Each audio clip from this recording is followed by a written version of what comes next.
being here at NASA, working at JSC. Just seeing the atmosphere around is amazing for them. They come here Friday evening and they're kids, and you'll see them tomorrow and they're young adults. They're growing up right before our eyes. It's just amazing. What I've learned or what I might need to learn, I can apply for the rest of my life. I can learn that this is something I want to do for the rest of my life. I love this, or no, I hate this. I don't want to do this at all. And I think both of those are really good experiences for students. And then getting students involved in real world opportunities, I could see that, and that's what I really love about this competition is students get to see that their learning is so important to the real world, see how it connects to real world opportunities. So we have to do what you call systems engineering, where the different groups that are working on the different pieces have to regularly coordinate to make sure they know what each other is doing and exchange information back and forth, so when it's all said and done, you put together an integrated whole propulsion or proposal that describes the entire plan that their team is proposing, and it all holds together and makes sense. Who's Tori? You're Tori? Tori. Never know. Do you have the surface area of the bamboo housing? Yeah, that's what the thing is, and they know that. It's the 4 airlocks and accordions out. But then we also need to know how much area it's going to take for the airlocks that go outside into space. And then the other one is creating just like a really basic design of what our settlement is going to look like. Basically, pick out points in the RFP that you see that are going to be a problem. I know in operations there's already some that I looked at that I'm like, I've never seen this before. We're encouraging curiosity and like self-learning, self-exploration. So is this still current? I asked them to come by with a newer amount. I hope that we don't have 5 kilometers. Which department? What time of the day Sony. to pick? Sony. Oh, okay, all right. What if we use the nanobots to actually like put inside? Connect that to the 5th element that Jack Bacon talked about. That's a good relationship. Just need one big thing. It's just labeling, and then one big thing for dimensions and one big thing for storage and where it's allocating. Yeah. If you want to experience what work life is like in real life, as a high school student, if you want to know what your life might be if you become an engineer, come to this competition, you'll find out. It's an opportunity to learn how to communicate and cooperate and collaborate with other people. So the RFP is a request for proposal. It is what a customer will put out. In this case, we call it the Foundation Society. And it basically lists every single thing that they want this space settlement to include. So there's some things that are implied, like clothing and furniture, but it also lists how many people are going to be on the space settlement.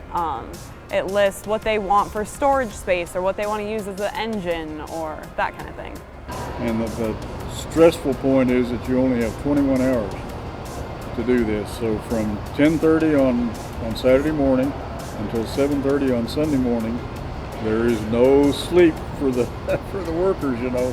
My record at these competitions, I was awake for 43 hours straight once. They're exhausted on Sunday morning then at 9 o'clock when they start making their presentations. Lots of like Red Bull and energy drinks really helps.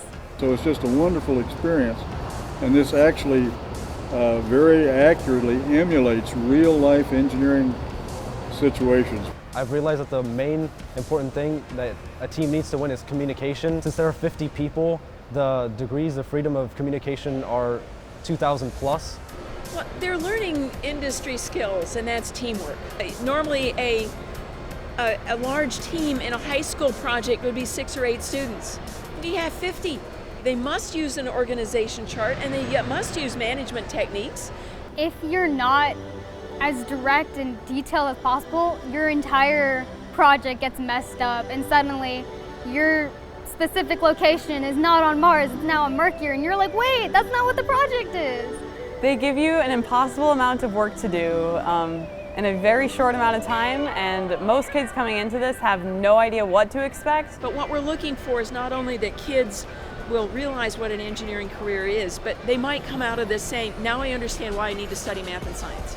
So we teach all of these skills that are very, very useful in industry. Being elected into this position gave me a lot more responsibility than I've ever really had. Just having industry experience like this and being able to talk about the kinds of concepts that they are working with on a daily basis will give me a huge leg up. While it can be difficult and you're just fed up, you're just like, oh, just know what I'm talking about. It's in my head. You have to be patient, you have to be calm, direct, specific, and you also have to make sure that the other person knows what you're talking about. So communication is definitely a very important part. So this competition for these young people emulates that in a capsule, you know, over a 2.5 day period, emulates what they will all go through if they become scientists and engineers. The most fun thing for me is to collaborate with all these different people and have that one vision with a capital V, as Anita says, towards the common goal, which is the 50-page proposal on Sunday at 9 o'clock that we'll be presenting.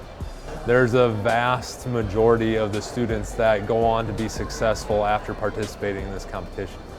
One young man is running his own company. He said he uses the skills that he learned in the competition every day in his company. One employee here at JSC that went to this competition 3 times, and then he got involved at JSC through being part of this competition. I've gotten internships due to this competition because they realized that a president of a 50-man team and the vice president of the 50-man team has qualities that companies are looking for. This is like on every single college application of mine. It's just like I gush about it whenever I can.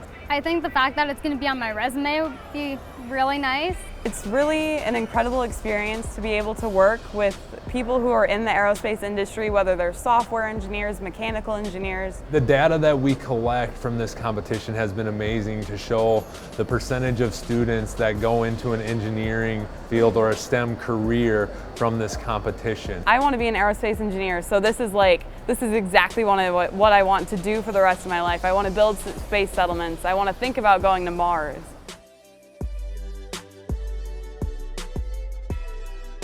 And then we also get to work with NASA heroes like Norm Chaffee, where you walk in at internationals to Kennedy Space Center. They show you the video of when they decided to start building space shuttles, and you can see Norm starts tearing up a little bit. He's like, I was there.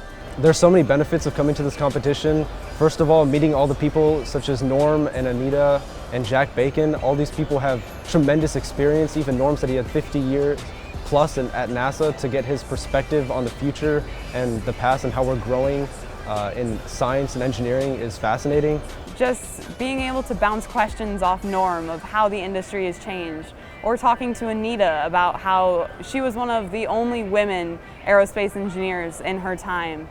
The other aspect of the professionals they get to work with during the competition, and those professionals, engineers at NASA, Boeing, other companies, are not necessarily there to give them the answers, but to challenge them and to guide them along the way, more of a facilitator type of what we're looking for in education as well. It's a really inspiring thing, and they give career advice that I don't think I could get anywhere else.